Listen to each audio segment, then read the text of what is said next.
রাজনীতির ময়দানটা বড় অদ্ভুত জায়গা। এখানে বন্ধুত্ব মানে চায়ের দোকানের আড্ডা নয়, বরং দাবার বোর্ড। কে কার পাশে দাঁড়াবে সেটা নির্ভর করে কে কাকে কতটা কাজে লাগাতে পারবে তার উপর। এই যে ইরান আর রাশিয়া, দুই দেশের নাম একসাথে শুনলেই মনে হয় আহা কি গভীর বন্ধুত্ব।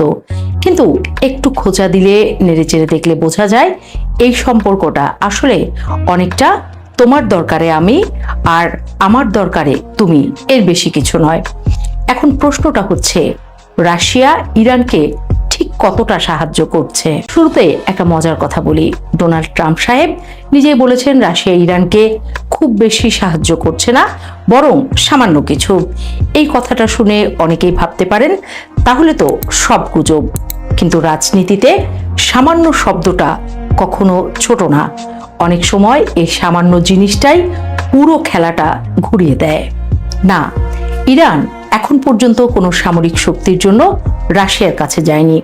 এই কথাটা স্বয়ং রাশিয়াই বলেছে।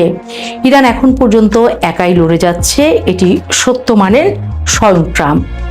এটাও জানি যে হ্যাঁ, কিছুটা হয়তোবা সাহায্য করছে, কিন্তু যুদ্ধে যে সাহায্যের দরকার সেটির এখন পর্যন্ত ইরানের দরকার হয়নি। মনে করুন আপনি পরীক্ষায় বসেছেন, পাশের জন আপনাকে পুরো উত্তরটা দেয়নি, শুধু একটা ইঙ্গিত দিল কোথায় কি আছে, ব্যাস আপনি নিজেই বাকিটা লিখে ফেললেন। হ্যাঁ, রাশিয়া ঠিক এই কাজটাই করছে ইরানের ক্ষেত্রে। যুদ্ধের অত্যন্ত গুরুত্বপূর্ণ জায়গাটা হচ্ছে আকাশ, মানে স্যাটেলাইট আর গোয়েন্দা তথ্য।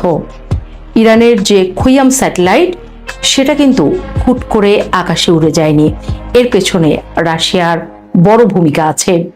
এই স্যাটেলাইট পৃথিবীর প্রায় 500 কিলোমিটার উপরে ঘুরে ঘুরে ছবি তোলে, এমন ছবি যেখানে 1 মিটার পর্যন্ত স্পষ্ট দেখা যায়।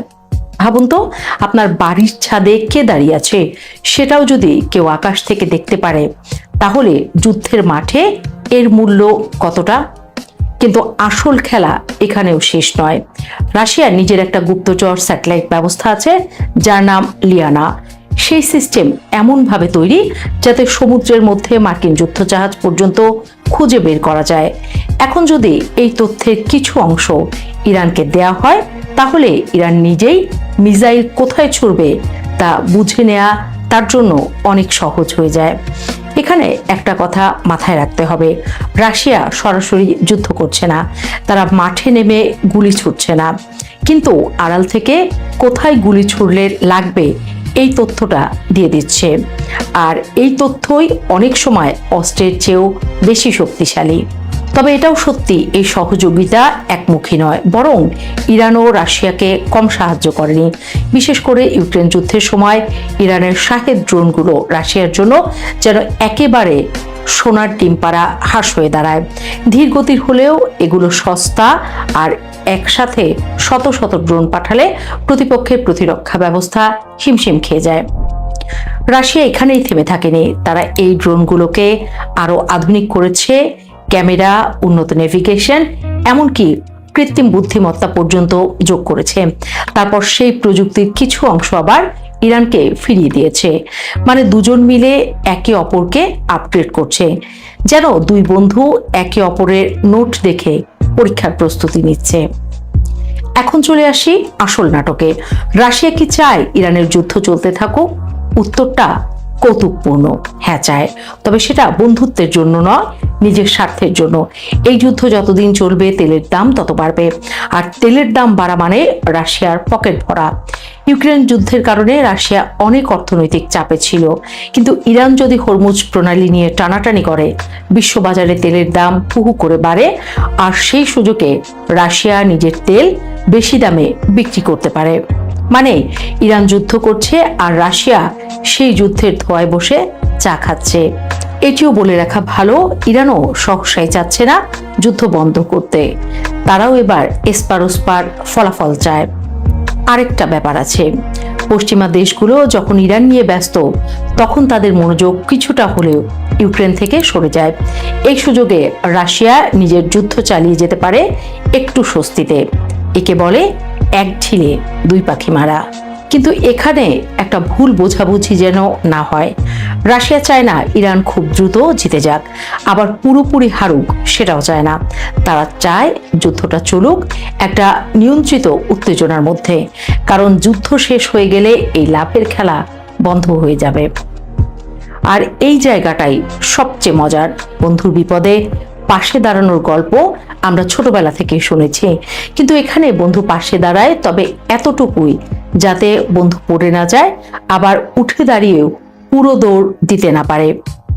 ইরানও কিন্তু বোকা নয়, তারা বুঝে গেছে রাশিয়ার এই সীমাবদ্ধতা, তাই তারা নিজেদের কৌশল বদলাচ্ছে। সরাসরি যুদ্ধ জেতার চেয়ে তারা চেষ্টা করছে সংঘাতটা ছড়িয়ে দিতে, যাতে পুরো অঞ্চলে অস্থিরতা বাড়ে, তেলের দাম বাড়ে, আর বিশ্ব অর্থনীতি চাপে পড়ে। এক কথা ইরান বলছে, আমি জিততে না পারলে খেলাটাই বদলে দেব। সবকিছু মিলিয়ে যদি সহজ করে বলি, রাশিয়ার সাহায্য আছে, কিন্তু সেটা এমন না যে ইরান সেই সাহায্যের উপর ভর করে দাঁড়িয়ে আছে, বরং ইরান নিজের শক্তিতেই লড়ছে, আর রাশিয়া মাঝে মাঝে গাইডলাইন দিয়ে যাচ্ছে। এই সম্পর্কটা অনেকটা সিনেমার সেই চরিত্রের মতো, যে সামনে আসে না কিন্তু পর্দার আড়াল থেকে গল্পটা চালায়। শেষ পর্যন্ত সত্যিটা খুব সহজ। রাজনীতিতে স্থায়ী বন্ধু নেই, স্থায়ী শত্রু নেই, আছে শুধু স্বার্থ। আর সেই স্বার্থের খেলায় রাশিয়া আর ইরান দুজনে নিজের নিজের চালটা খুব হিসেব করে চালছে। আপনি যদি দূর থেকে তাকান মনে হবে তারা একসাথে লড়ছে, কিন্তু কাছে গিয়ে দেখলে বুঝবেন দুজনেই নিজের নিজের খেলাটা খেলছে, আর মাঝে মাঝে একে অপরকে ব্যবহার করছে। এই তো রাজনীতি, যেখানে বন্ধুত্ব এক ধরনের কৌশল।